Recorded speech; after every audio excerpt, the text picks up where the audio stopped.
हाँ, यस। आज DElEd second semester की क्लास में आज हम हमारा जो सब्जेक्ट है वो है मैथमेटिक्स। और मैथमेटिक्स में हमने आपको पिछले क्लासेस में बहुत सारी चीजें बताई, संख्या, संख्यांक, जोड़, घटाना, गुणा, भाग इत्यादि के बारे में बताया।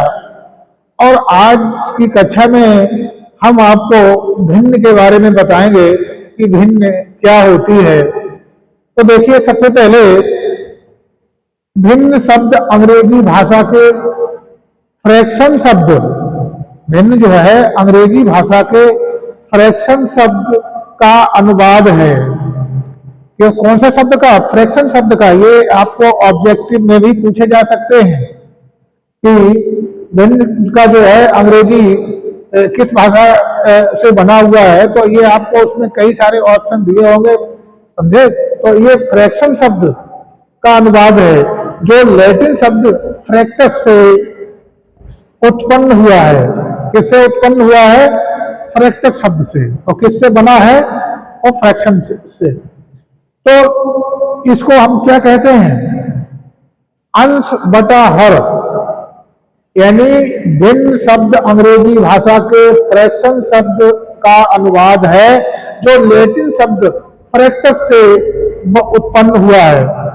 अंश बटा हर, यानी अंश और बटा हर को भिन्न कहते हैं।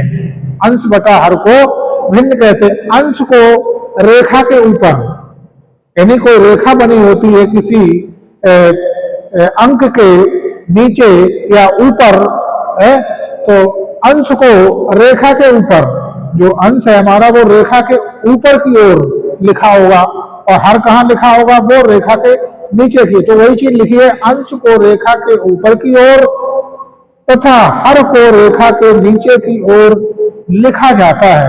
अंश को कहाँ लिखा जाता है? रेखा के ऊपर।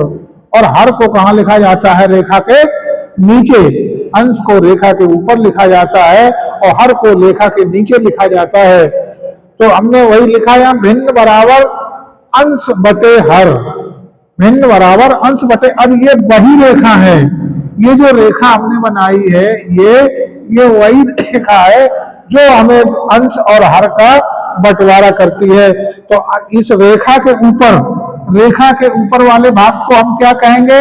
ये हमारा अंश हो गया है, और रेखा के नीचे ये हमारा हर हो गया। तो ये मेन रेखा है। इस रेखा के नीचे हर है और इस रेखा के ऊपर अंश लिखा जाता है। इसको हम भिन्न कहते हैं। अर्थात किन्हीं दो संख्याओं के आनुपातिक रूप, किन्हीं दो संख्याओं के आनुपातिक रूप को भिन्न कहते हैं। भिन्न संख्याएं हमेशा धनात्मक रूप में हो सकती हैं। तो ये भी आपको ध्यान में रखना होगा कि भिन्न की जो संख्याएं होती हैं वो धनात्मक में ही होती हैं, ऋणात्मक में नहीं होती। अगर ऋणात्मक होगी तो वो संख्या बदल जाएगी, वो अपरमेय संख्या फिर हो जाती है। इसलिए भिन्न की संख्याएं, चाहे अंश हो चाहे हर हो, दोनों धनात्मक रूप में ही लिखी जाती, धनात्मक ही होती हैं। जैसे अब देखिए, फॉर एग्जाम्पल हमने आपको अंश और हर के बारे में बताया, भिन्न के बारे में। जैसे एग्जाम्पल में हमने ये सर्किल दिया, एक सर्किल के हमने 4 पार्ट कर दिए। 4 पार्ट हमने किए, 1, 2, 3 और 4। इसमें एक पार्ट जो है वो छायांकित है। एक पार्ट को मान लीजिए हमने घेर लिया, एक हिस्से में हमने कुछ भर दिया, तो ये क्या कहलाएगा?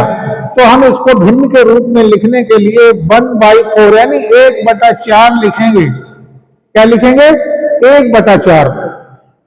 क्यों? क्योंकि हमारा ये जो पूरक एरिया है वो संपूर्ण कहलाएगा, और उसका एक हिस्सा यानी अंश, तो उसका एक अंश जो है हमने ले लिया, तो 1/4। क्योंकि इसके हिस्से कितने थे, कितने अंश थे इसमें? 4 पार्ट थे, तो 1/4 ये लिखा जाएगा। तो अंश में 1 और बटे में 4, यानी 4 जो हमारी पूर्ण संख्या है उसका एक अंश। और देखिए, उसी तरह से हमने एक और एग्जाम्पल में दिखाया यहाँ कि ये देखिए, इसमें 3 पार्ट किए हमने, 3 पार्ट किए हैं, और इन 3 पार्ट में हमने एक पार्ट को छायांकित किया, यानी एक पार्ट को हमने घेर लिया, तो ये कितना बचा, इसमें कैसे लिखा जाएगा, 1/3। अगर इसी के हमने यहाँ पर 2 पार्ट छायांकित कर दिए अगर हमने यहाँ, तो यही संख्या हमारी हो जाएगी कितनी, 2/4, ऐसे लिखेंगे। और अगर इसके 3 पार्ट घेर देंगे, हम ऐसे कर देंगे, तो ये संख्या हमारी हो जाएगी 3/4। तो इस तरह से हमने आज भिन्न के बारे में बताया। आगे हम इसके गुणा या भाग अन्य चीज संख्याओं के बारे में बताएंगे। तो आज के वीडियो में, आज के पीरियड में बस इतना ही। Thank you.